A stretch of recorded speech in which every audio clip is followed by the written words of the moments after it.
सबसे तल्ख याद जिंदगी की कोई ऐसा तल्ख जेस्चर, कोई ऐसी बात जो जिसे कहते हैं ना गड़ के रह गई हो? असल में बात ये है कि शाजी जब शुरू स्टार्ट मैंने किया ना गाना,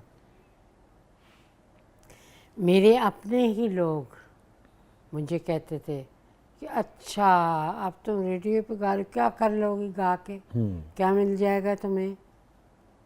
तो वो बात बहुत मुझे चुभती थी। मैंने कहा अच्छा, दिल में सोचा कि मैं इतनी इंशाल्लाह मेहनत करूँगी, इतना आगे जाऊँगी कि लोग मुझे कहेंगे कि रश्क करेंगे कि अच्छा जी ये तरन्नुम। हालांकि नाम पे भी काफ़ी लोगों ने तनकीद की, तो तरन्नुम नाज रख रहे, तो तरन्नुम बन गया मलका।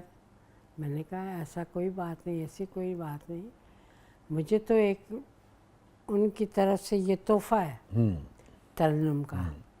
ये वैसे उन्होंने कहा था या आपने रखा? नहीं, ये फिल्म इंडस्ट्री वालों ने रखा था। अच्छा।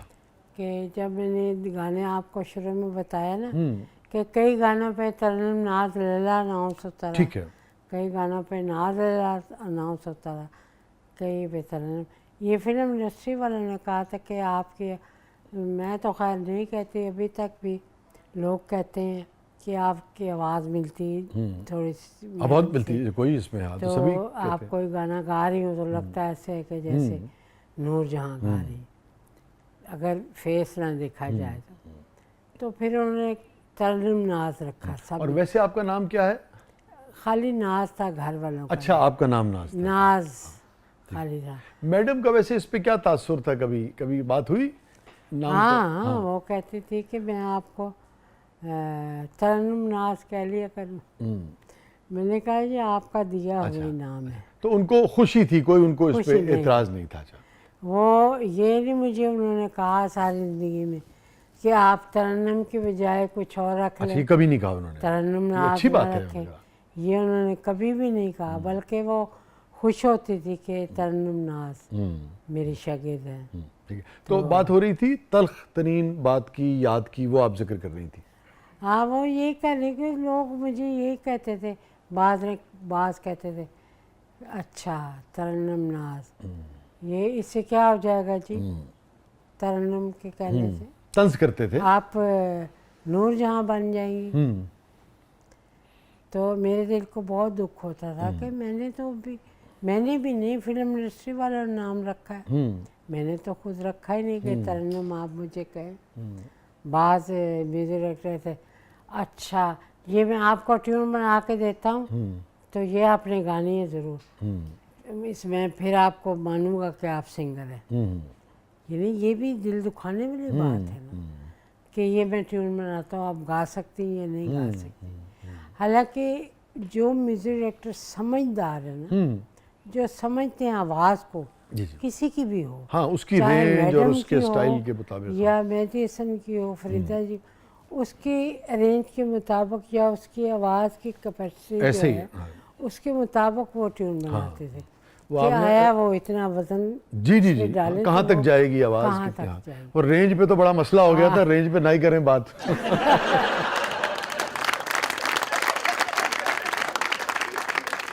जो म्यूज़िक डायरेक्टर रहे हैं तारीख में, वो चूँकि मैंने म्यूज़िक के दोस्तों के साथ बहुत काम किया, तो बहुत सारी ऐसी बातें जो अंदर की बातें बहुत यानी कि मुझ तक पहुँचती रही ना हमेशा।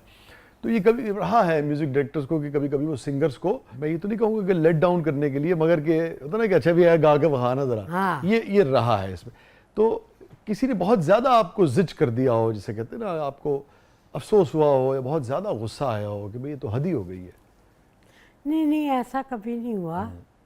लेकिन ये है कि अल्लाह ताला का शुक्र है कि जो भी ट्यून बना के देते थे म्यूजिक डायरेक्टर, अपनी तरफ से तो हर बंदा कोशिश करता है कि मैं सिंगर को मुश्किल में डालूं या इससे ऐसा गवाऊं कि ये गा ना सके, ये जगह ना कह सके। ये क्यों करते हैं? मकसद तो अच्छी तख्लीक करना है ना। ज़हन में एक बात बैठ जाती है कि मुझसा कोई नहीं, ये नहीं होना चाहिए। बेहतर से बेहतर दुनिया पड़ी है, अल्लाह ताला की दुनिया बहुत बेहतर है। क्योंकि मुझे याद है, देखिए अब मैं वाजिद अली नाशाद, ये जिसके जो नवीद के वालिद थे, और फिर शगन साहब थे, शगन साहब के बेटे कादिल साहब, उनके साथ, बॉबी साहब के साथ, मोहसिन साहब की भी बात हुई। बहुत सारे म्यूज़िक डायरेक्टर्स के साथ काम किया हमने। तो मैंने देखा इनमें से बेशतर मेरा जो तजुर्बा इनके साथ रहा बड़ा पॉजिटिव होता था, क्योंकि उन्होंने जब सिंगर का इंतखाब होने लगा ना, तो उन्होंने कहना कि नहीं यार उदी इन्नी रेंज है, सुर थल्ले ज़्यादा बोलता है, उत्ते ज़्यादा जा सकता नहीं जा, तो उसके लिए आसानी पैदा करते थे। हाँ, बेशतर लोग मैंने देखा। बिल्कुल हाँ, बिल्कुल। मगर कुछ जो थे वो उनमें ये मसला था कि मैं उन्हें दसांगा कि बिल्कुल सही है। हमारे कई म्यूजिक डायरेक्टर रेडियो पे भी ऐसे थे। इसकी क्या वजह है, आप क्या समझती हैं? क्योंकि ये तो एक पूरी तारीख रही है ना, मैं अब तफसील में नहीं जा सकता, मगर आप मुझसे ज़्यादा जानती हैं कि ये हमेशा रहा है थोड़ा बहुत ना, इंडिया में भी रहा है, हाँ अभी है, हमारे यहाँ भी रहा है। इसकी क्या वजह है? शायद ये वजह हो सकती है कि म्यूज़िक डायरेक्टर सोचता है कि यार ये सारी तख्लीक मेरी है, ये बनाया मैंने है, सब कुछ मैंने किया है, और सारा जो बेशतर क्रेडिट है वो ले गया सिंगर। ये वजह है इसकी? नहीं नहीं, अच्छा, ये वजह नहीं है। असल में जो होता है ना दिमाग में, वो समझता है कि जो मैंने कर दिया ना, यानी आपने जो काम किया वो आप समझते हैं कि जो मैंने कर दिया वो दूसरा बंदा नहीं कर सकता।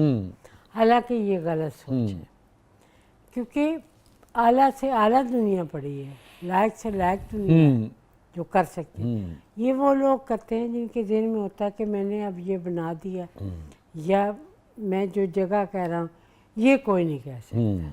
47 के बाद पाकिस्तान में जितने म्यूज़िक डायरेक्टर्स आए हैं, मैं अब नाम क्या लूँ, आप सबसे आशना है, अगर मैं आपसे कहूँ इन सब में से सब अच्छे थे, अगेन आपके पसंदीदा 3 म्यूज़िक डायरेक्टर्स कौन थे? 3 सबसे पहले तो बेहतरीन म्यूज़िक डायरेक्टर थे ख्वाजा खुर्शीद अनवर, जो गाना बनाते उसकी ज़मीन ही लागत, वाह, वो मुझे बहुत पसंद है।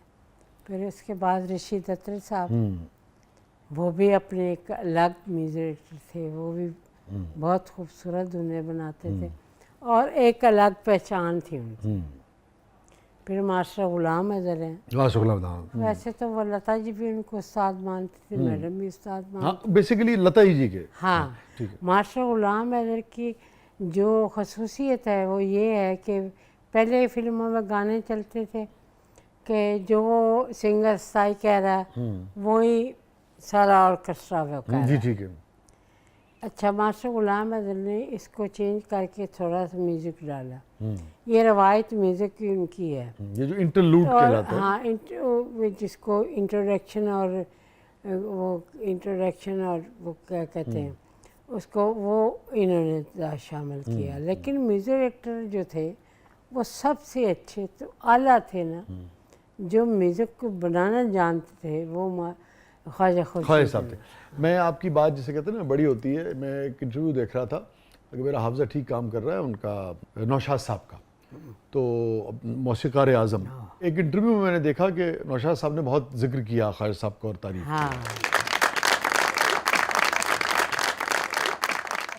तो मोहतरमा आखिरी सवाल ये फरमाइए, कोई ऐसी चीज़ मुड़ के देखें, कोई ऐसा वाक़या, कोई ऐसी इंसिडेंट, कोई ऐसी चीज़, कोई ऐसा फ़ायदा नुकसान खसारा रिश्ता जो आप डिलीट करना चाहें कि भाई काश मुड़ के देखूं, भाई तरन्नुम मैं मेरी ज़िंदगी जो निकल जाए, काश रिवर्स हो जाए।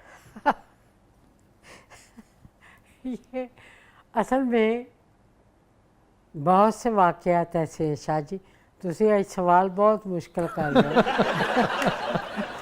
अल्लाह करे मैं उन्हें पूरी उतर सका, लेकिन यादें हैं कुछ ऐसी ज़िंदगी में जो इंसान चाहता है, मैं चाहती हूँ कि मेरी ज़िंदगी से निकल जाए, काश ये ना होता। तो वो ऐसी कई यादें हैं कि जिसको मैं निकालना चाहूँ भी तो नहीं निकाल सकती। नहीं निकल तो नहीं सकती, मगर अगर आपके बस में हो तो क्या निकालना हाँ, चाहेंगे? बस में हो तो वो ज़िंदगी में जो ज़िंदगी पिछली गुजरी है उसको निकाल दो। अच्छा, हाँ, असल में वो बचपने की ज़िंदगी थी, इतनी समझ नहीं थी कि मैं क्या कर रही हूँ, क्या करना चाहिए, क्या नहीं करना चाहिए। इस तरह वो जो ज़िंदगी उतर गई है उसको मैं चाहती हूँ कि अल्लाह करे वो ज़िंदगी से निकल ही जाए, जो कि नहीं निकल सकती। अल्लाह ताला आपको बहुत खुशियाँ दिखाए, शुक्रिया। हमारी बड़ी दुआएं, नेक सब तमन्नाएं। अच्छे लोग हैं। हाँ, आप आई, बहुत आपने वक्त दिया, बहुत खुशी हुई। Thank you so much. बहुत शुक्रिया। Thank you so much. शुक्रिया, शुक्रिया। और जाने से पहले ये बता दीजिए, बस आपके नज़दीक ज़िंदगी क्या है? जिंदगी कुछ भी नहीं है, जिंदगी हवा का झोंका है। इसको अगर आप अच्छा बनाना चाहें, इसको संवारना चाहें, तब भी अच्छा बना सकते हैं, संवार सकते हैं। इसको बिगाड़ना चाहें तो ये भी अपने अपने आपके अपनी बस में बात है कि इसको बिगाड़ दें। तो वाह। ज़िंदगी एक हवा का झोंका है।